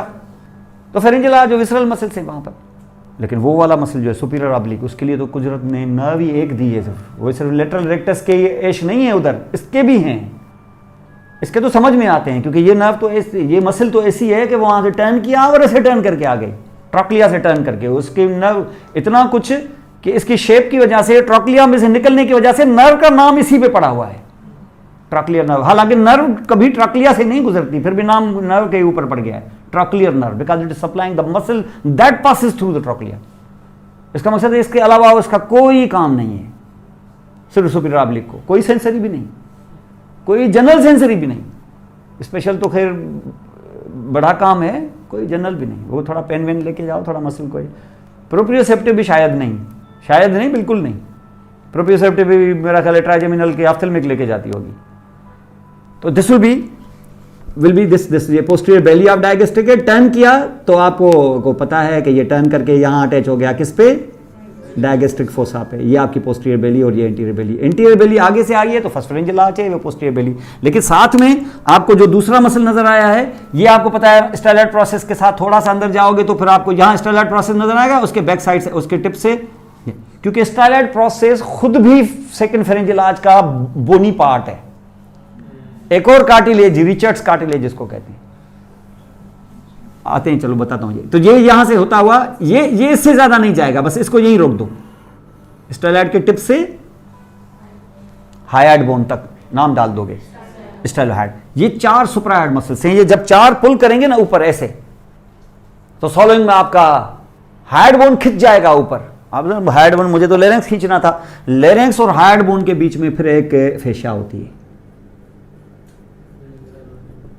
थायरॉइड मेम्ब्रेन, तो सर उसको पुल कर लेगा, तो this will B thyroid membrane, तो आ जाएगा ना ये। फिर ऐसे ही नहीं है कि वो सिर्फ मेम्ब्रेन के सहारे बैठे हुए हैं हम लोग, नहीं, हमारे पास मसल भी है इसके ऊपर। कौन? थायरॉइड मसल, लेकिन ये इंफ्रारेड है, फिर हार्ट से नीचे, तो this will B infrared muscle. अब ये इंफ्रारेड है इस जगह से, तो ये जाहिर है थायराइड को ऊपर खींचेगा, तो ट्रेकिया को भी ऊपर खींचेगा, क्योंकि ट्रेकिया और फिर थायराइड और ये सब आपस में जुड़े हुए होते हैं। लेकिन ये मसल ऊपर तो उठेगा, इसी मसल ने सिर्फ हाइड को पकड़ के रखा है ताकि फिर उसको ज्यादा ऊपर उठने न दे।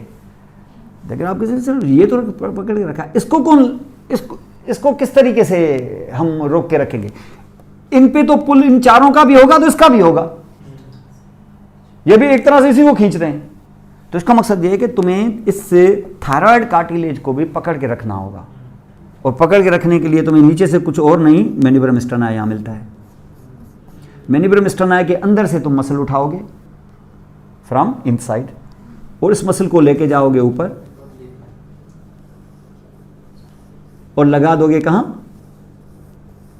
थायराइड कार्टिलेज पर। थायराइड कार्टिलेज किताब की तरह होता है, इसको 2 लेमिनी कहते हैं, और लेमिना पे एक ऑब्लिक लाइन होती है, ये चल के आप लेरिंग्स में देखेंगे, इसको oblique line on the lamin of thyroid cartilage कहते हैं।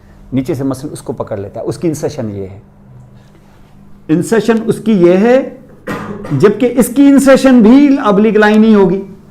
वो ऑब्लिक लाइन से ओरिजिन लेके हाइड बोन पे अटैच हुआ होगा, और ये मेनिब्रम स्टर्नाई से होते हुए उस ऑब्लिक लाइन पे लगा होगा। यानी यूं समझ लो कि इस कंटिन्यूटी के दो हिस्से हो गए, एक मसल अलग तो दूसरा मसल अलग, क्योंकि इसने यहां से ओरिजिनली यहां ऐसे ये ऑब्लिक लाइन, फिर यहां से एक और मसल उठा, ये आया कहां से, मैन्यूब्रम स्टर्नाइस से थायराइड तक, स्टर्नोथायराइड, वो आया मैन्यूब्रम स्टर्नाइस से हाइड तक, सॉरी थायराइड कार्टिलेज से हाइड तक थायराइड, लेकिन दोनों होंगे तो इंफ्राहेड। अब ये मसल आप कहेंगे सर चलिए ठीक है, ये तो क्या हमने यहां हमने थायराइड कार्टिलेज को बांध के रखा, भाई तुम थायराइड कार्टिलेज को बांध के रखना था कि हाइड को बांध के रखना था, हाइड को, तो तुम सीधा हाइड को क्यों नहीं अप्रोच करते हो। फिर हमें याद आया कि हाँ ठीक है, बस एक और भी मसल उठाता हूं मैं यहां से, वो भी कहां से, वो भी मैन्यूब्रम स्टर्नाइस से, उसको लंबा ला के मैंने कहा ये टुकड़ा इधर, ये टुकड़ा उधर, यार एक ही मसल लेके आते हैं, उसको आके यहां ठग करके इधर ही अटैच करा देते हैं, एक और लेयर बन जाएगा, चलो डबल स्ट्रेंथ हो जाएगी स्टर्नोहाइड। तो कौन सुपरफिशियल कौन डीप, सुपरफिशियल ये होगा, क्योंकि अगर मैं यहां इसको डीप करता हूं तो फिर वो जो नीचे वाला होगा वो कैसे हाफ हो गया। अगर इसको मैं लंबा पहले इसको मैं डीप करके यहां अटैच कर दूं और दोबारा वो ले आऊं सुपरफिशियल, तो वो तो कैसे, मुझे तो थायराइड कार्टिलेज मिलेगा ही नहीं। तो ये आपका एक और मसल है, इसका नाम है क्या, स्टर्नोहाइड मसल, एक और इंफ्राहेड। और उसके बाद जिसकी मैं कल बात कर रहा था, वो जो स्केपुला से आएगा, और स्केपुला से आके फिर आपको दिखाएंगे उसको कि that will actually be inserted, और स्केपुला से आके ये टर्न करता हुआ आएगा to be inserted again to the hyoid bone, इसका नाम है ओमोहाइड मसल। अब ओमोहाइड जो मसल है उसमें फिर दो बेलीज है, और जहां ये दो बेलीज और दो टाइप की नर्व सप्लाई, जब बेलीज दो इंटरमीडिएट टेंडन आ जाए ना तो उमन इनके नर्व सप्लाई भी डबल होती है, और जहां दो नर्व सप्लाई दो बेलीज डेवलपमेंटली दो जगहों से, तो ऐसी चीजें एनाटॉमी में बहुत ज्यादा आती हैं। फिर एनाटॉमी वाले जो टीचर हैं वो खास में देखते हैं कि इसने इसको कैसे फोकस किया है, क्योंकि दो नर्व सप्लाई, आप देखें डायगेस्ट्रिक की डबल नर्व सप्लाई, बेली दो हैं, फेरेंजियल आर्च, डेवलपमेंट में ही दो अलग है। अभी जो आएगा ये भी इसी तरीके से यहां पर आएगा, ये ऐसे आया, ये बेली आई इसकी, और बेली जो आएगी यहां पर तो इसका इंटरमीडिएट टेंडन बनेगा और ये टर्न करेगा ऐसे, जो टर्न करेगा, अब सॉफ्ट टिश्यू है, ऐसे लोहे का तो नहीं बना हुआ कि तुम ऐसे टर्न करवा दोगे, कहीं से बांध के रखोगे तो टर्न करेगा। तो वो जो टर्न करेगा जहां से, उधर होगा इंटरमीडिएट टेंडन, जैसे यहां जो आपने ये सिलिंज से पास कराया ना, तो वहां इंटरमीडिएट टेंडन होता है, तो यहां इंटरमीडिएट टेंडन होगा और उसके बाद फिर बेली बन जाएगी। तो अब की बार उसको कहोगे इंफीरियर बेली और कहोगे सुपीरियर बेली। जो इंफीरियर बेली होती है वो सुप्रास्केपुलर नॉच के मार्जिन से निकलती है, सुप्रास्केपुलर नॉच जो superior border of the scapula पे होता है, जहाँ सुप्रास्केपुलर नॉच जिसके ऊपर होता है ट्रांसस्केपुलर लिगामेंट, उसके मार्जिन से ये उठता है, ये ओमोहाइड मसल, इसकी इंफीरियर और सुपीरियर बेली होगी। तो ये दो, ये और ये एक, ये चार इंफ्राहेड मसल्स हैं। ये आपके सुपीरियरली वो जो सुपराहेड मसल्स आपको पुल करेंगे ना आपके थायराइड हाइड बोन को, तो उसको बांध के रखेंगे और दोबारा उसको वापस आराम से ले आएंगे सस्टेन तरीके से, क्योंकि अगर ये नहीं हुए तो वो छलांग लगा के ऊपर जाएगा, ऐसे एक्सेसिव मूवमेंट करेगा और फिर वापस कौन लाएगा उसको। तो ये नीचे से इस तरीके से यहाँ पर ये मौजूद मिलेंगे मसल्स आपको। ये आपका ग्रुप है जो फ्रंट से आता है, ये कहलाता है हमारा सुप्रा एंड इंफ्राहेड मसल्स का ग्रुप। तो सुप्रा इंफ्राहेड मसल्स के ग्रुप आप यहाँ पे देख रहे हो, ये डायगेस्ट्रिक, और ये मसल्स तो यहाँ पर आप देख ही रहे हैं, लेकिन ये सारे इंटीरियर ग्रुप के मसल्स हैं, चार ऊपर चार नीचे। लेकिन ये दो मसल्स आप यहां पे देख रहे हो, ये लेटरल ग्रुप के मसल्स हैं, और ये पोस्टीरियर का, एक स्टेनोक्लीडोमेस्टाइड और दूसरा ट्रेपेजियस।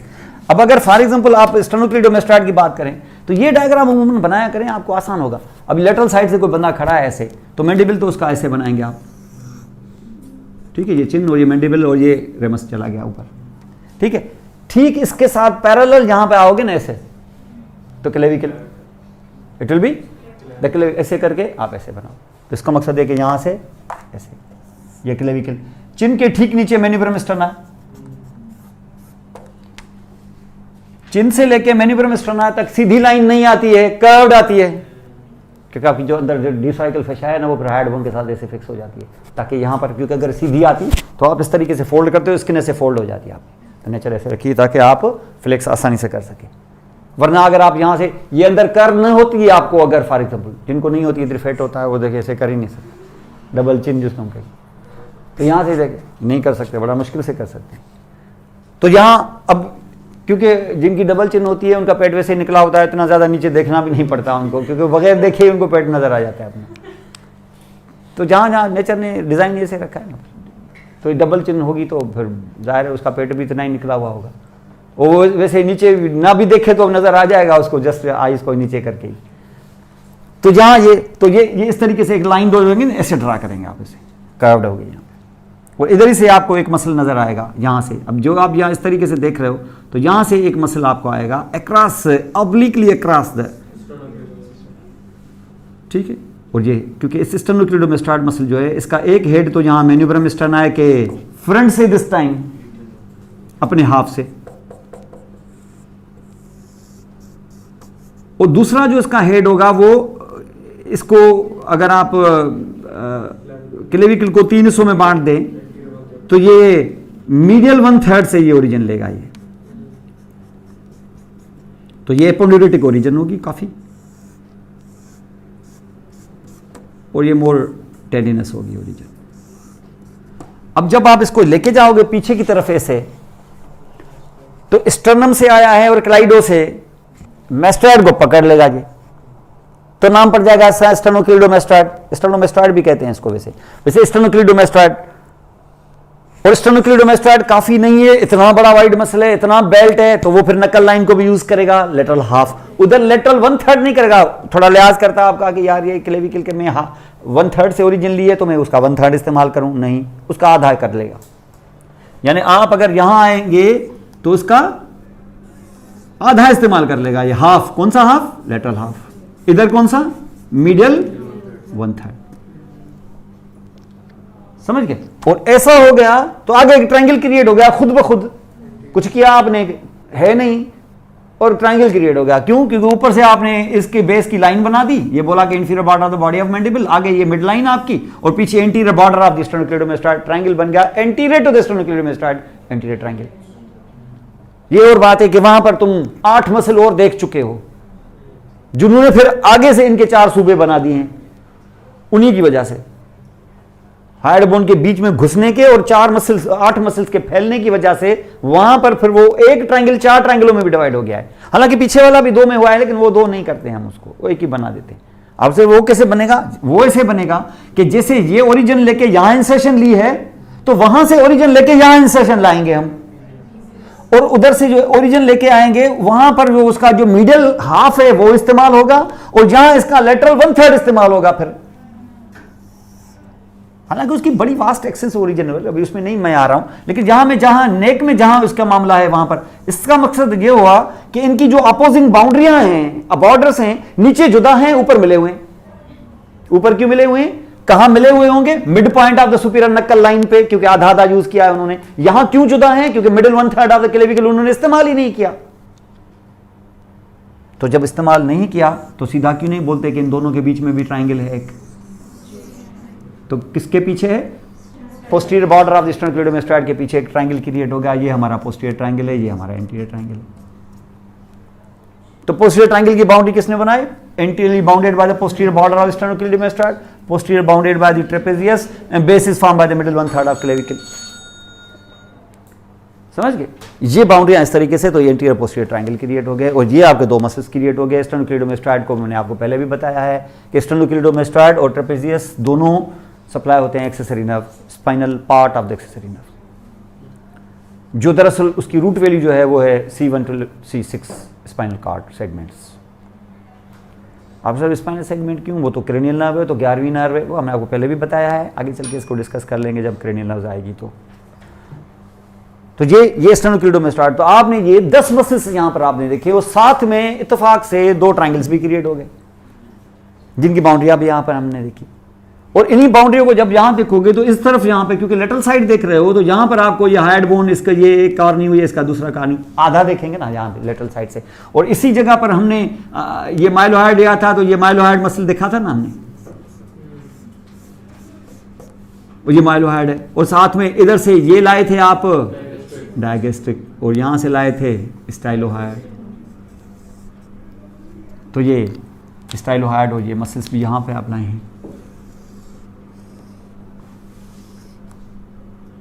तो इन 2 डायगेस्ट्रिक की बेलीज को इस इंफीरियर बॉर्डर के साथ बाउंड करो तो ट्रायंगल क्रिएट हो गया, इंटीरियर के अंदर एक triangle just below the ramus, just below the body of mandible, digastric triangle. फिर जब ये हायर्ड बोन ये देखा, मिड लाइन का ये टुकड़ा यूज किया, चिन के नीचे सबमेंटल ट्रायंगल।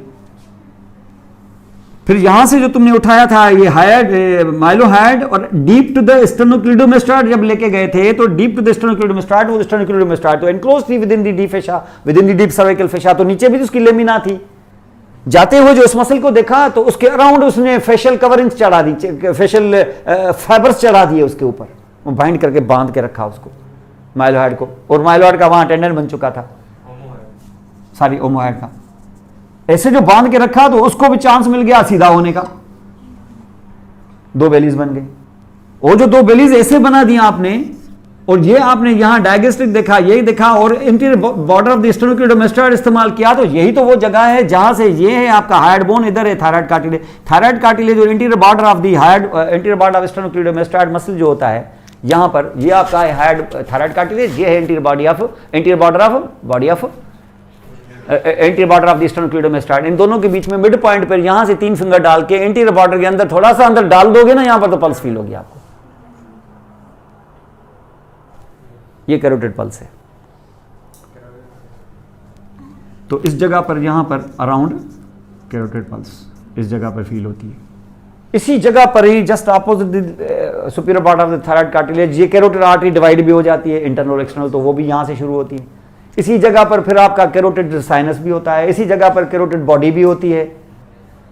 इसी जगह पे इतने कैरोटिड होने की वजह से इस ट्रायंगल का नाम ही पड़ गया है द कैरोटिड ट्रायंगल। तो ये कैरोटिड ट्रायंगल है, ये डायगेस्ट्रिक है, ये है जो बच गया, क्योंकि इसी जगह पे ही तो थे आपके वो दो मसल्स आते हुए, स्टेर्नोथायराइड, स्टेर्नोहायड, और इन्हीं मसल को तो स्ट्रिप ऑफ करके ऐसे आप थायराइड ग्लैंड तक अप्रोच किया था आपने, इसलिए इस ट्रायंगल का नाम ही पड़ गया था मस्कुलर ट्रायंगल, क्योंकि यहां और कुछ होता ही नहीं है सवाए मसल्स के, तो उसका नाम पड़ जाता है मस्कुलर ट्रायंगल।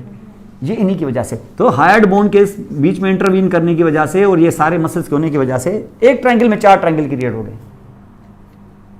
और ये ट्रायंगल भी वैसे देखा जाए तो दो तो हैं ही, एक ये ऑक्सीपिटल के नीचे ये ट्रायंगल है मोस्टली, और ये सुप्राक्लेविकल ट्रायंगल, लेकिन कोई इस चक्कर में पढ़ने की जरूरत नहीं है, एक ही ट्रायंगल है। आप इस इंफीरियर बेली ऑफ ओमोहाइड को इसका कंटेंट समझ लो। चलो, ये पोस्टीरियर ट्रायंगल है और ये इंटीरियर ट्रायंगल है।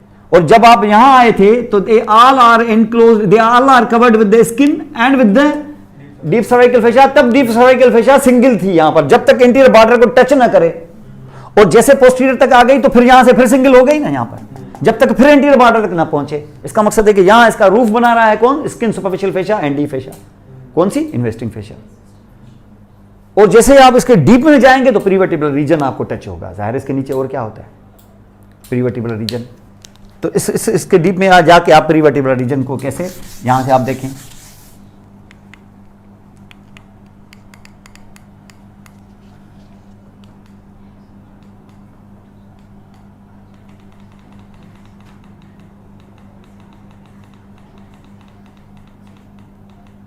देखिए यहां से अगर इस जगह से मैं उठाऊं स्टेर्नोक्लीडोमास्टाइड सीधा ऊपर, यहां से मैं उठाऊं ट्रेपेजियस, तो बीच में जो खाना होगा वो पोस्टीरियर ट्रायंगल होगा ना।